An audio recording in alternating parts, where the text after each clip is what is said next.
कहानी साहसी रामू।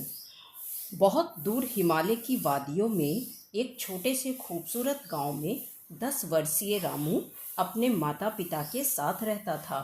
उसे अपने गांव से बहुत प्यार था। उसके सेब के बगीचे में एक सेब का पेड़ ऐसा था जो 3 साल पहले रामू ने अपने नन्हे हाथों से लगाया था। वह रोज उसकी देखभाल करता और उसी पेड़ की छांव में बैठ घंटों वहाँ की प्राकृतिक छटा को निहारता और पक्षियों का संगीत सुनता। रामू का घर लकड़ी का बना था। वह गांव के विद्यालय में कक्षा 6 का छात्र था। उसके पिता ने घर के पीछे एक भूमि का टुकड़ा उसे दिया, जहां उसने अपनी पसंद के फूल और सब्जियां लगाई थी। एक दिन कक्षा में मास्टर जी ने जीवन में पेड़ों के महत्व को समझाते हुए बताया कि हमारा जीवन इन वृक्षों से ही है। अध्यापक की बात को बड़े ध्यान से सुनते सुनते अचानक रामू को उन आवाज़ों की याद आने लगी जो कुछ दिनों से अक्सर रात को सुनाई पड़ती थी। रामू उन आवाज़ों को लेकर कई दिनों से परेशान था। आज रात को फिर टुक टुक आवाज सुनकर उसकी नींद खुल गई। माँ माँ जागो। रामू ने माँ को उठाने की चेष्टा की। क्या है रामू, तुम सोते क्यों नहीं? माँ थोड़ा परेशान होकर बोली।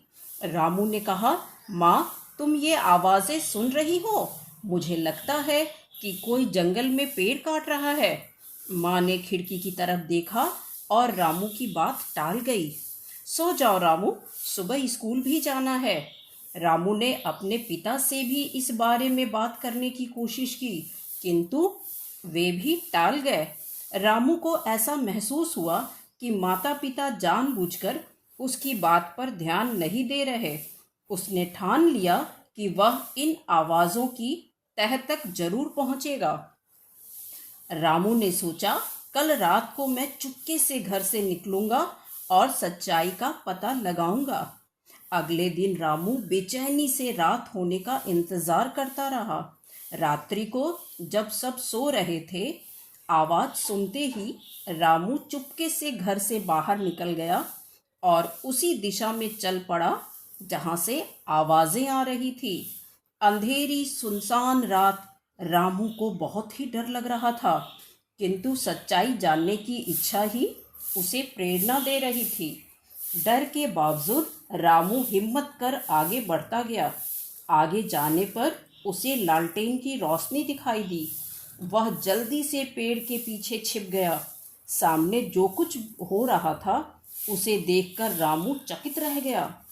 3 व्यक्ति पेड़ काट रहे थे। 4 पेड़ कटे पड़े थे। एक पेड़ के तने पर एक व्यक्ति बैठा था। चेहरा कुछ जाना पहचाना लग रहा था। रामू थोड़ा नजदीक गया तो दंग रह गया। अरे, यह तो उसके पिता के दोस्त हैं, जिन्हें वह चाचा कहकर पुकारता है। इतने में एक ट्रक आकर रुका। पर यह क्या? जल्दी जल्दी कटे पेड़ ट्रक में चढ़ा दिए गए। रामू समझ नहीं पा रहा था कि वह कैसे इस षड्यंत्र का पर्दाफाश करे। कौन उसका विश्वास करेगा?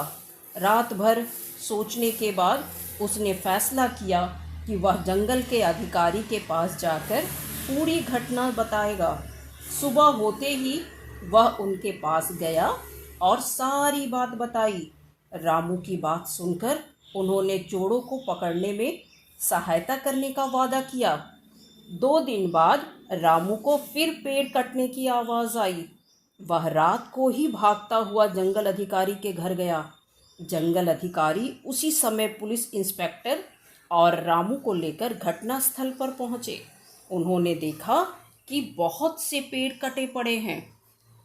वे लोग छिपकर ट्रक का इंतजार करने लगे। ट्रक आने पर जैसे ही अपराधियों ने उसमें कटे पेड़ भरने शुरू किए, वैसे ही पुलिस ने चारों ओर से उन्हें घेर लिया। सब अपराधी रंगे हाथ पकड़े गए और उन्हें 3-3 वर्ष की सजा हुई। अगले दिन गांव के कोने कोने में रामू के साहस की चर्चा थी। गांव के मुख्य व्यक्तियों ने पूरे जंगल को छोटे छोटे हिस्सों में बांट दिया और उसकी देखभाल का कार्य बच्चों को सौंप दिए। सब ने मिलकर फैसला किया कि पेड़ों को व्यर्थ में कटने नहीं देंगे। जहाँ जहाँ पेड़ काटे गए थे वहाँ 2 पेड़ और लगाए जाएंगे। कहानी यहीं पर समाप्त नहीं हुई। भारत सरकार की तरफ से रामू के सराहनीय कार्य के लिए शौर्य पुरस्कार की घोषणा की गई। रामू के गांव के लिए यह बहुत खुशी और गर्व का दिन था।